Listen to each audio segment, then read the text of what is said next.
A salary is the drug they give you when they want you to forget about your dreams. Welcome to the Corporate Dropout Podcast. I'm your host, Alacia Citro. After a successful career in tech, suffering from burnout, stress, and anxiety, I walked away from a multiple six-figure career to chase my passions and purpose as a coach and entrepreneur. This show is going to inspire, equip, and empower you to do the same. Let's get it. As a former Salesforce employee, I can tell you with confidence that every successful business uses a CRM tool. Why should yours be any different? Whether you're an entrepreneur, network marketer, or realtor, you need a way to keep track of your outreach to team members, prospects, and customers. Enter the 90-Day Habits Journal. Created by top network marketing leaders, the 90-Day Cycle to New Habits Journal is a great way to cultivate a winning mindset each day and track your activity. What you track grows, so start tracking what matters in your life and business. Get your copy at 90dayhabits.co and use code CITRO, that's CITRO, for 10% off. Hello, friends. Before we get started on today's episode, I need to acknowledge the fact that I sound as though I might have a snorkel on. I am very congested with a head cold, so if this is your first time listening, my apologies. Now that I've shared that, let's jump in. So today, I have the pleasure of interviewing Dr. Betty Hernandez-Tupta. Dr. Betty is a chiropractor, certified crystal practitioner, and biofield tuner. She also happens to be my energy crystals dealer, and her unique approach to wellness integrates crystals, sound healing, and chiropractic to address pain's physical, spiritual, and emotional origin. When she started incorporating crystals and biofield tuning in her chiropractic treatments, she noticed amplified treatment outcomes, and now her mission is to empower women to take care of their bodies, minds, and spirits through seeking holistic support. She owns Backbenders, the Auric Fields, and the BB Wellness Collective. Dr. Betty, thanks so much for coming back on the show. Thank you for having me. It's my pleasure. Ever since we met, I think it was a couple years ago that my friend Jackie introduced me to you. I have just loved your vibe. I have loved buying boxes and boxes of crystals from you. And it's so exciting to finally be interviewing you on the show after we met in person just a few weeks ago. Yeah, that was so interesting. I think I asked you, I was like, how did we even meet? Like, I completely blocked out how we met. I just was like, I know this person. She's really awesome. And I really appreciate your support with the Auric Fields, 100%. Oh, well, I'm happy to. And you've added a lot of value in my life. And, you know, it's great to turn an internet friend into a real friend. So 100%. All right. So, I love the internet friends. They're the best. So you're not a corporate dropout per se, but you are a perfect guest for this show because in your field, you've gone outside of what is conventional, quote unquote, right? So we're going to dive into all of that. But to start off, tell us more about who Dr. Betty is. So I will tell you that I am the only girl in a family of 4 brothers raised in a Catholic, very humbled beginnings family, Mexican family. So I had a lot of fun actually with my brothers. So I am very much a tomboy, and I do have 2 sons, and I love boys. I get along with them. I feel like I understand them, and I'm just happy to be in this place in my life. I never thought I would be here. And this has really exceeded my expectations. So I'm curious, did you always know that you wanted to be a healer or go into chiropractic, or how did you find that line of work? I think it's twofold. It's being raised in the culture I was raised in. We really sought out like herbs and salves. And so I knew, I sort of knew that I wanted to be a doctor, but I knew I didn't want to be like a formal doctor. And it wasn't until I was in high school and we had a career day. And side note, I played a lot of sports. So I also wanted to incorporate some sort of sports with it. And we did have a chiropractor that did sports medicine come and talk to us. And I was like, voila, that's it. That's what I want to do. And so I pursued that. And of course, life has different ways of interrupting your plans. And I was just thinking about this the other day, how the birth of my son really changed the trajectory of my life. I was always planning on doing sports medicine as a chiropractor, and I got pregnant in the middle of chiropractic college. So that was not, that wasn't going to line up with that. So I just became, had a private practice, became a chiropractor, and wanted to get back to the sports medicine aspect. But I also had gotten interested in energy healing at the time as well. And I had the opportunity in practice where I was comfortable enough. And I said, I can either go this way or I can go that way. And it was literally a decision of, should I pursue the sports medicine degree or should I go this other way of crystal healing? Because I had become also interested in crystals. And I really thought about it and I went for the crystals. And I've been so happy I have, because it's fulfilled me in so many other ways and also opened different opportunities of businesses that I don't think I ever thought I would own 3 businesses at this time in my life. So just follow the path, I would say. And sometimes the path can seem unclear, right? But I had faith that I was making the right decision. So follow up to that. There are so many people that listen to this show that want to take the leap to jump from their corporate job, but it's safe and it's stable and it's pragmatic.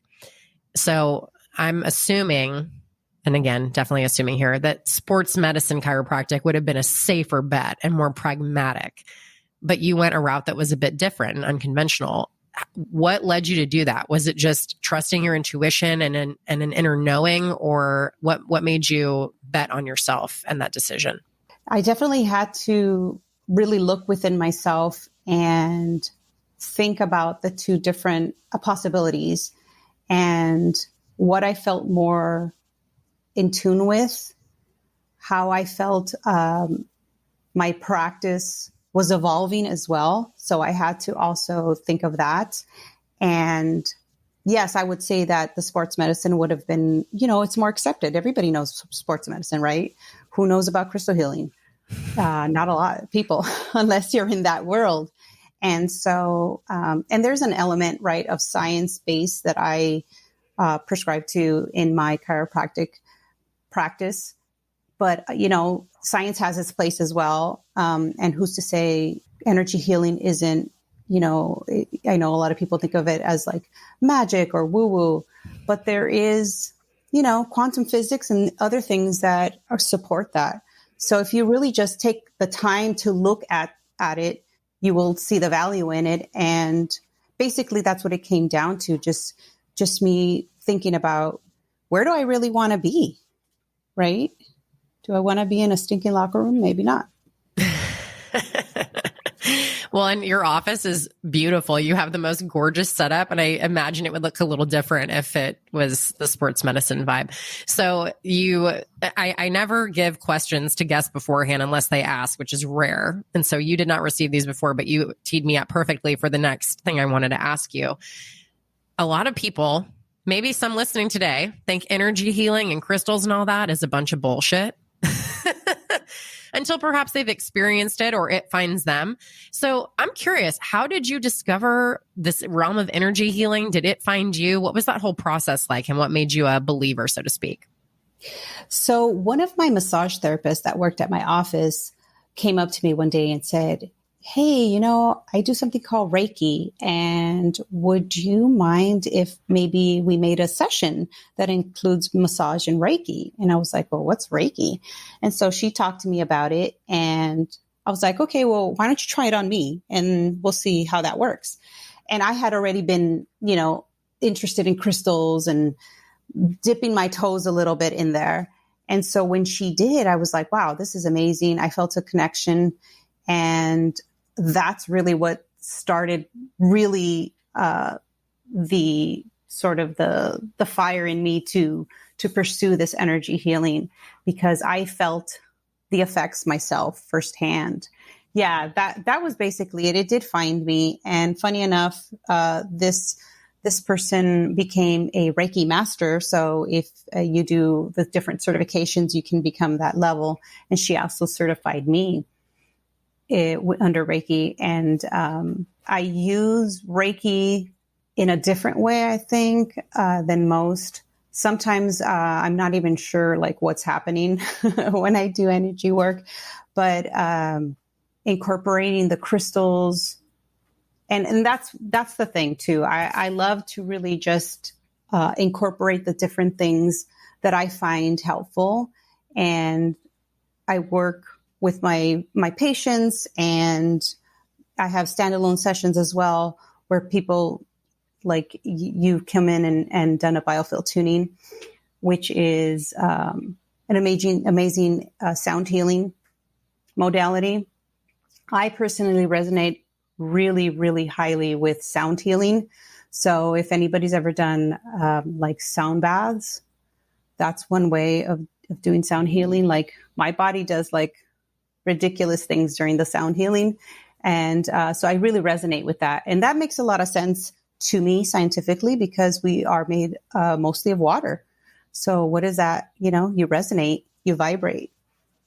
It's really interesting. Yeah, we're what, 70% water or something like that? A pretty high percentage. Yeah, correct. I recently got a Tibetan singing bowl, and I've been doing that in conjunction with meditating, sitting at my altar. And it's amazing when you feel that vibration in your hand. Like, yes, I don't know how to explain it. If you know, you know. And if you don't, exactly. Go get a singing bowl, but it's pretty cool. So I wanted to ask you too, most people have never heard of biofield tuning, even my friends that are into Reiki and crystals and all the things. Give us the scoop and like the explanation of it. I experienced this firsthand with you and it was amazing. But for those of us who don't know, can you share more? Yes. So biofield tuning is a modality that uses tuning forks. We use weighted forks that don't normally have an audible sound and unweighted forks that have the audible sound. And we use those to remove the congestion that's in your energy field.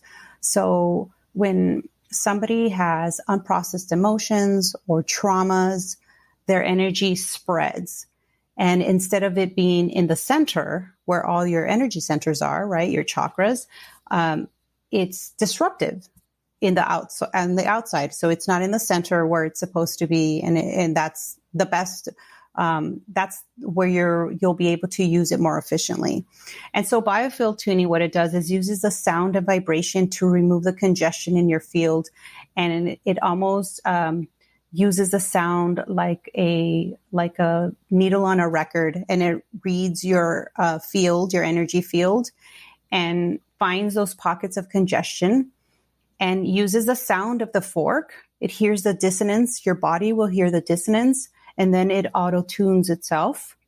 And we use that sound to really almost like sweep the congested energy into the center of your body, bringing it back into the center of your body where it's most useful to you. It was kind of crazy too, because it's not like you can see anything, right? It's just the sound and you can sense like where the fields begin and end.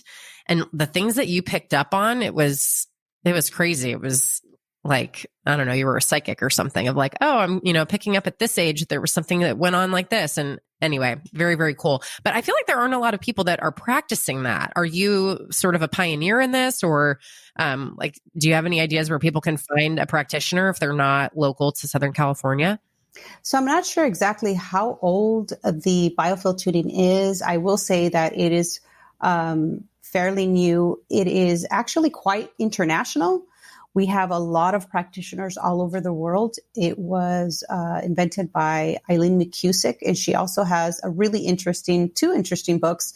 But the one that really got me into biofield tuning is called Tuning the Human Biofield. And you can get more information on that. It is a little science heavy. So, but that's great for me because I love to know the science behind all this energetic modalities. But if you are interested in getting a biofield tuning, you can go to the biofield tuning website, and they will have a registry of the different practitioners in your area. Okay, perfect. I'll add that to the show notes then too.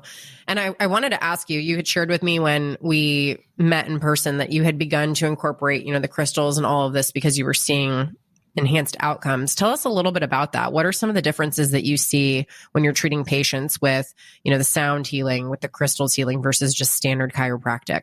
So when I started my practice, obviously it was just the chiropractic. And over several years, I began to notice that, after touching so many bodies after several years, that some of their pain wasn't coming from their back or their knee or wherever they were, expressing it.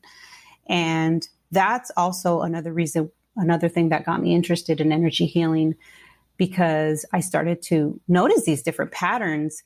And so I wanted to find different modalities that would complement chiropractic in being able to address, right, the emotional pain points. And why I got into crystal healing and into energy healing with the tuning forks. And since I've been incorporating, it's been, I want to say at least 5 years, I've been incorporating crystals and sound healing. And I just feel like it gives a more complete adjustment, because you get a little bit more of like an emotional adjustment, I feel, as well. Also, using the tuning forks on the body is extremely relaxing. There's a couple of forks that I use in particular that actually bring your nervous system into a parasympathetic state. So that would be the relaxation state. And that's extremely helpful, because at the end of your session, that's when I adjust you. So you're already in a really relaxed state. So your adjustment is going to be that much more easeful, right? You're going to be so much more relaxed. And it just makes for like a really, really amazing session. It was honestly one of the most relaxing feelings I think I've ever experienced, particularly when you put the tuning fork like on the top of my head. I wanted to be like, can you just do that the whole time? And that was just like the basic biofield tuning session that we did. There's more things that we can do with biofield tuning. We can have an advanced session, which is where we go in between the chakras, right? Because you are basically energy and light. And so we can go in the different aspects of each chakra. There's also a session that uses mostly the weighted forks, which I think you would love since you loved having that on your head. And there's also ways where we can tune a business. We can tune, like I've tuned somebody's surgery, right? You can tune a relationship, and it doesn't have to be with an actual physical person. It could be your relationship with love or money, so there's so much more to biofield tuning than just the first out. Just, I have everybody start off with just that first session because it's where we start. But there's so much more that we can do. So you'll have to take another drive down.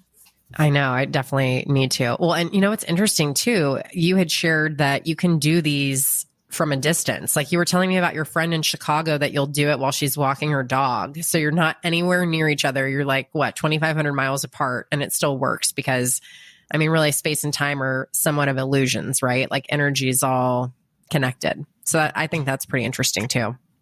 Yeah, exactly.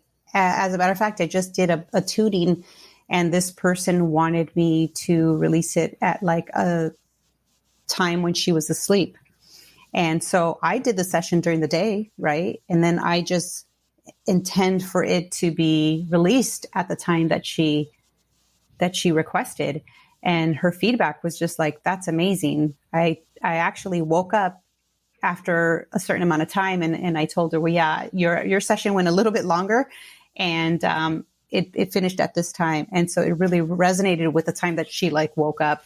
So it's very amazing. This is the way I get my tunings, to be honest, because I am kind of busy. So I always have them done remotely. and it's amazing. It's just so interesting because I feel like we've all been domesticated and programmed to only believe what we can see. I mean, people have religious beliefs, some of them, although those are really fading too, in large part compared to a generation or two ago. So something like this, I feel like it's just so hard for most folks to wrap their head around it if you haven't started to do that work of, going on the spiritual path of the fact that we're all energetic spiritual beings that decided to have this physical experience. So I'm sure some people listening to this are like, what the heck? But I just invite you to dive in. There's so much to this, and it can really, I think it can really improve your life. It's definitely improved mine. I agree. So I was going to ask you, like, real talk, Dr. Betty. Yes. Did you get pushback or criticism from chiropractic colleagues when you began incorporating some of this? Because I've been to a few chiropractors in my day, and I have to say none have had crystals or tuning forks. And that's a shame because I definitely enjoy them. What's that been like? You know what? It's interesting because I think by and large, chiropractic is one of those professions where we do sort of think outside of the box, right? Just the history of chiropractic is really interesting as well. How, they were persecuted back in the day. The AMA persecuted them, put them in, arrested them and put them in jail. So for the most part, they've been, my colleagues have been pretty receptive. I think they always kind of knew I was a little bit of a brujita, so a little bit of a witch. And that just really goes back to my culture where we believe in, herbs and energies. And so I think that's part of it as well. And that you are going to, have some backlash. And I have to say, I think I do a pretty good job of showing people either on my website or, on social media, like who I am. So when you come to backbenders or you come, to see me, this stuff is going to be part of your session. Now, I do always ask patients, like, are you okay with this? And if they say no, then I respect their wishes, obviously. But I don't really get people that say no. So I think they kind of know what they're coming into. I mean, like you said, when you walk in, you're just hit with a wall of crystals. So something's a little different in here. The energy is so good. It's undeniable. And also, I'm sure that the patients that are seeking you, like the universe has brought them to you because you're the right match for them and vice versa. Yes. And I've done the work for that, when something happens, or if even if for whatever reason we lose a patient, and I have to just say, well, you know what? I asked for that. I asked for, bring me the people that resonate, bring me the people that will value my work. And that's one way I sort of look at those things. Even when I have practitioners that leave, I always, that's really hard for me because they're part of my family.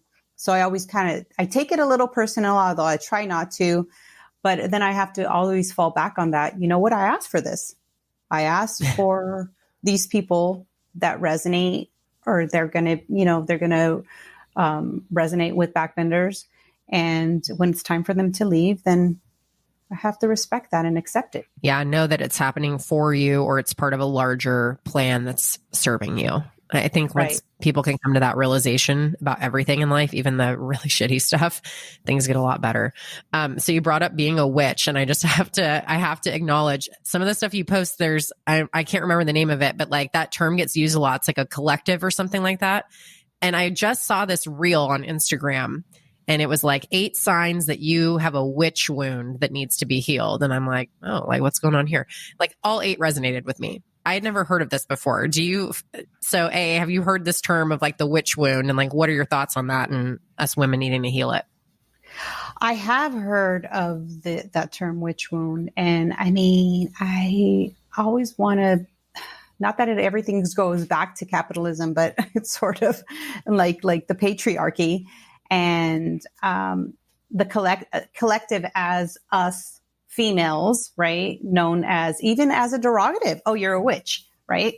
And it's always been seen as a derogative term. And I am really loving how even millennials and, we're seeing this more and more, like it's not a derogative. It's just, somebody who's spiritual. And yes, some people just use it as a, fun term or whatever. But if you're serious about, changing your life and manifesting, and that's something that, you have to do the work. And I feel like being a witch is just basically someone who's sensitive to the energies. And in their feminine energy too, it sounds like, versus in the masculine, like most everyone is. Right, right. And there are some male witches too, as well. So, I mean, it's not just exclusive to females. But I'm actually really happy to see that coming forth and more people acknowledging, like, yeah, you know what? I think I am. I think I am sensitive. Or even some people like, oh, I think I'm sort of ADHD. And that's actually part of being in the spectrum, is actually somebody who's very empathic and very sensitive. And I have 2 children. Both of my sons are ADHD, and they are very sensitive. And it's hard for parents sometimes to not recognize that. And I think nowadays it's more accepted and there's more education around that. But I think that also goes in tune with, being a sensitive, right? Or being empathic. And I'm happy to see more of this coming to the light, and more education and just acceptance around it. Yeah, I agree. I think accepting everyone for what they are, even if you don't like it or agree with it, you don't have to have dinner with them. You don't have to marry them. Let people be, as long as they're not hurting you. Exactly. Also, too, if people are enjoying this portion of the conversation, I invite you to go back and listen to episodes 17 and 18 with Dr. Valerie Rain, who discovered patriarchy stress disorder. Dr. Betty, I gotta send you a copy of that book. You'll be all about it. Anyway, all right. So part of why I wanted to have you on, like, you're just this vibrant, colorful soul. And I'm really curious, like, what advice would you give to the listener that is, maybe afraid to go against the grain a little bit, or color outside the lines, and they're fearing what others will think? Like, what would you tell that person listening? I would say, you know what, if you want to be a undercover witch for a little bit, that's okay. Undercover, I love it. Stuff the crystals in the bra. Put them in the pockets, see how they feel. A lot of times it has to be that way, right? It has to, be that way. You may not be ready to come out fully in your witch ways, but honor every step of your journey is what I would say. I definitely, my mom is extremely religious. And she doesn't know half of the shit I do. And I don't want to tell her. My family knows mostly. My dad's like fine with it. My husband, oh Lord, bless him. He's been with me the whole time. And he's pivoted every time. So kudos to him. And my kids, of course, they know. It's just, they know. But I would say, start somewhere. And if that means that you're just stuffing a crystal in your bra, then that's where you're starting. If that's learning, reading a book, going to class. I mean, everything is so accessible now because of the Panini, having online classes.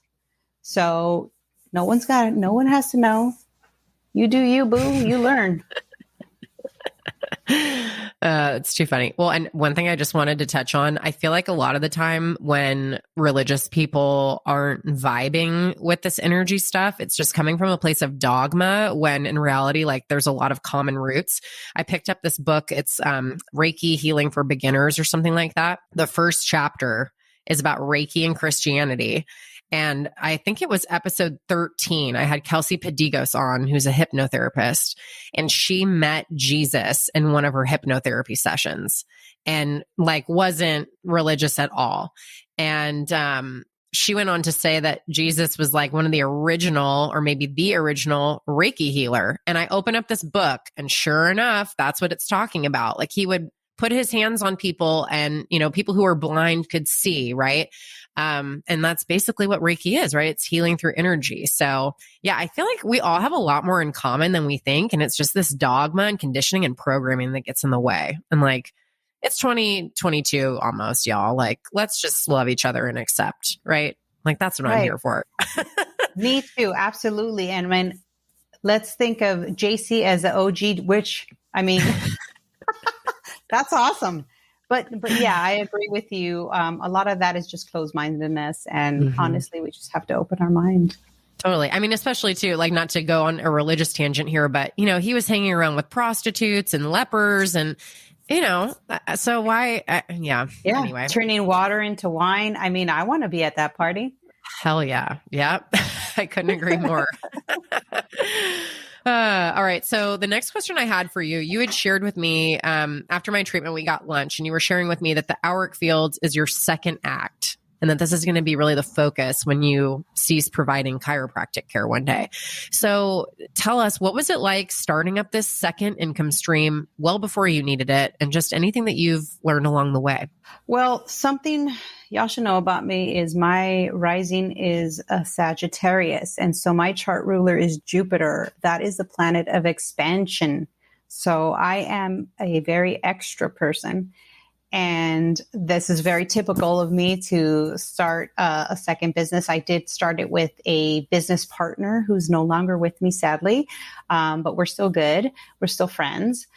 And so I definitely see this as my second act, as we discussed at the lunch. And just because I know that the type of chiropractic I do is also a little bit physical. So I know there's going to come a time where I'm like, okay, I'm going to hang up the chiropractic hands and really do the crystals full time. And who knows, it might even become sooner than later. I just love it. I love hanging out with the crystals. I love talking to them. I like finding the rainbows. And it also makes me feel good to like really support the local vendors I've made really great connections with. And it's also really important for me to know that they are being good to the earth, right? And that they're good stewards of the earth. And that's also a big criteria for, the vendors that I use. But starting the auric fields, and I think also, let me go back to the pandemic, that really actually accelerated things because now I had a little bit more time in my hands, like everybody else, right? And who started up their second business. Although the auric fields had been in existence for about a year, almost 2 years, but we were both working at our other jobs, and so it was more like a side hustle, not even a side hustle. So now it's become a lot more for me, to the point where I scaled back some of my chiropractic. And so I'm really looking forward to growing it more and hopefully finding a warehouse. Ooh, so things are going really well then if you're looking for a warehouse. I love that. That's awesome. So were there any challenges too as you're starting to stand this business up while you have another one going? I mean, I'm extra too, and I'm like a Sagittarius on steroids, so I resonate with everything that you're saying. But how was it getting that going when you have this other practice that you're running? Was that challenging at all? Yes, it's always challenging because I really like to give 100% of myself into every project that I do, whether it was staying at home with my kids. I had to be the best mom. It's a perfectionist. We are very in common with that. So, and it always felt like, oh, I'm, taking so much time away from backbenders, who was like my OG, like that's the one that really put everything together, right? If it wasn't for backbenders, I wouldn't be here. So it made me really appreciate what I actually built with backbenders. And I do have, like certain rituals that I do for backbenders just to show my appreciation for it. And I know auric fields is just a little baby right now. And it's important for me to make sure that I do that that I honor backbenders and also, make time for the auric fields.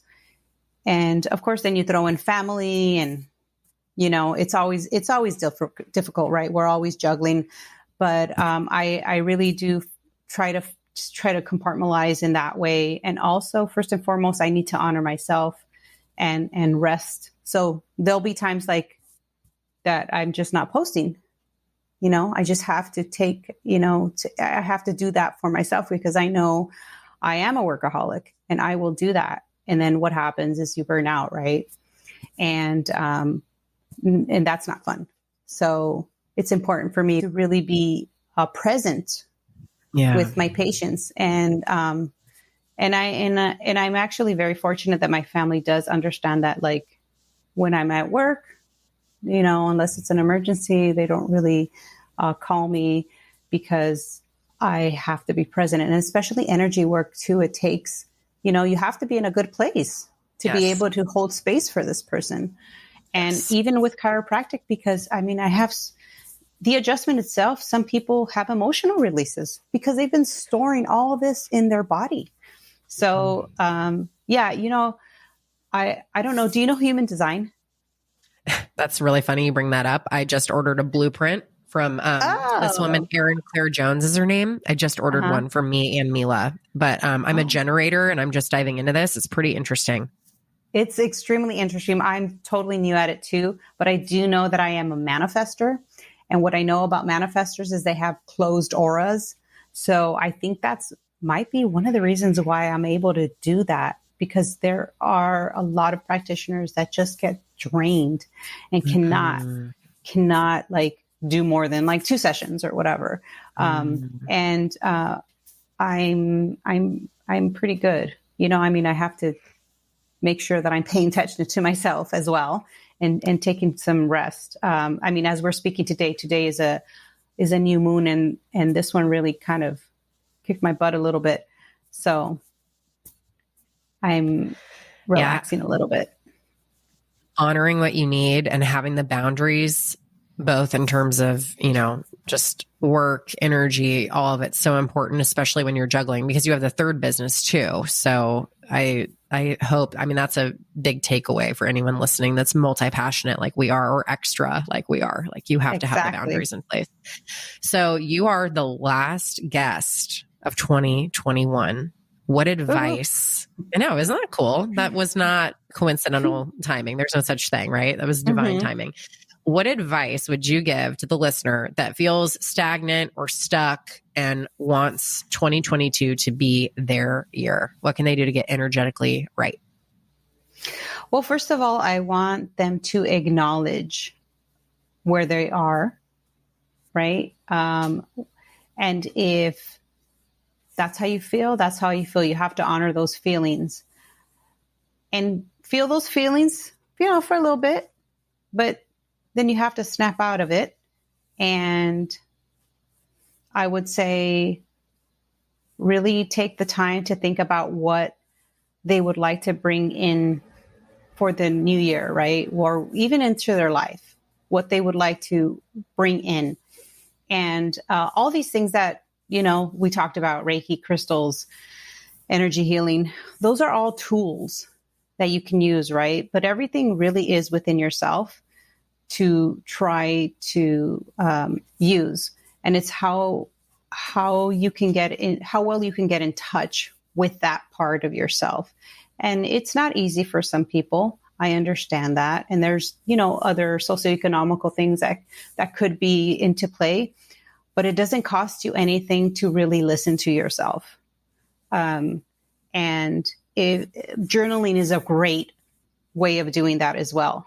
Sometimes you just need to write things down. And, that's one way of getting off your chest. So even if you start to, the week before, the last week of the year, start journaling some things, see what comes up. One thing that I love to do towards the end of the year is write down some of the things that are no longer serving me or that I don't want to be attached to anymore. And then I burn them. And then I write down some of the things that I want to bring in, right? My intentions. You don't necessarily have to have like New Year's resolutions. I would just think of them as more as intentions that you want to, things that you want to bring into your life, and focus on that and see how you can bring that into fruition. The intentionality is so huge. And in fact, at the time of recording, it's a new moon tonight. About a month ago, I was asking you, how do I set up an altar, all this stuff, right? And you said, maybe start like with moon cycles. And so one of the things I did was write, I think it was 10 intentions for this lunar cycle. Is that something too that you would suggest? Like, is there a set number? I know we talked, I won't go down this tangent, but you talked a little bit about these power periods that everyone has once a year, and you could make like 40 wishes instead of 10. Is there a magic number for a new year, or what are your thoughts around that? So this is from the teachings of Jan Spiller, and she has quite a few books out. So if you want to look out for her, she's no longer with us, or else I would have booked a reading with her. But she's lives through her books, and she does have this information in one of her books where you do have this power period, and you can make up to 40 wishes, which I did because my power period just passed. And but her suggestion is always to do 10 wishes for the new moon cycle. And the reasoning behind that is that you want to give the energy something to work off of, right? So you want to build that momentum for the intentions. But that is a great way to start because we always have new moons and we always have full moons. So that's also guaranteed. New moons are normally good for intention setting and goal setting, and full moons are times where you want to release the old in preparation for the new. Now, with that being said, not all new moons are good for like trying to manifest, abundance and wealth. But if you're going to start somewhere, start there. Start with the new moon as intention setting. Full moon, you could do a forgiveness ritual. And once you become more experienced with the lunar cycles and also, astrology and the planets, then you can, get a little bit more detailed in which moon is good for what. And there's tons of books out there for that as well. So much to learn. One thing I just have to share real quick about the power period, I'll link this in the show notes. I went online after you told me about this a month or so ago, looked up when my power period is. Funny enough, it was, don't quote me on the exact dates, but like June 4th to July 5th. I went to Maui on June 4th, and it was the flight home where my life changed. So if you all haven't listened to the plane story, go back and do that. I think it was episode 7. And then my power period ended my last day at Google. Isn't that crazy? That is so I don't amazing. think it was coincidence at all of that overlap. Not at all. Yeah, pretty cool. So final question then. I appreciate you so much for coming on to tell people where can they connect with you? How can they work with you? What are some of the services you offer? And I will link everything in the show notes as well. So if you want to come and see me for chiropractic and in-person biofield tunings, you can do that at backbenders.com. I'm also on IG, back.benders. If you want to learn more about crystals and maybe book a remote biofield tuning session, you can go to theauricfields.com. And I'm also on IG at the Auric Fields. And if you are a practitioner in Los Angeles and you want to be part of the collective, you can check us out at the BB Wellness Collective. And the final thing we have to plug, I said this on the last episode that we recorded that dropped Monday. So if you didn't listen to it, go back and do that. But I was like, Dr. Betty, are you going to do an affiliate program? I'll be your top affiliate because I love these crystals. I love telling everyone about them. And you did. So if anyone is interested in buying crystals, you can go to theauricfields.com and then you can use my code. It's Citro5 for 5% off. And I'll include that too. So thank you again for doing that and extending that. I really appreciate it. My absolute pleasure. Well, it's been wonderful. I can't wait to come in again soon for another biofield tuning session, and just appreciate you closing out the year with us with all this great energetic knowledge. And appreciate you so much. Thank you. Thank you. Did you know we're in the midst of the Great Resignation? 4.3 million Americans left their jobs in August without seeking a new one. If you want to become a corporate dropout like me, but you need help creating an exit plan, I can help. Whether you need corporate exit coaching, business coaching, or you're seeking help to step into the best version of yourself, I'd love to connect with you. Listeners of the Corporate Dropout podcast can book a complimentary discovery call with me. Visit alessiacitro.com/dropout. That's ALESSIACITRO.com/dropout to book your free coaching call today. Thank you so much for listening to the show. If today's episode added value to your life in some way, please subscribe, leave a 5-star review, and share it with someone who needs this. I'd love to connect with you on Instagram and hear how the show has inspired you. So tag me or slide into the DMs. Find me at Corporate Dropout Official or Alessia Citro. That's ALESSIACITRO and 2 underscores. Until next time, remember that you're a badass. Stay focused, stay hungry, and dare to drop out.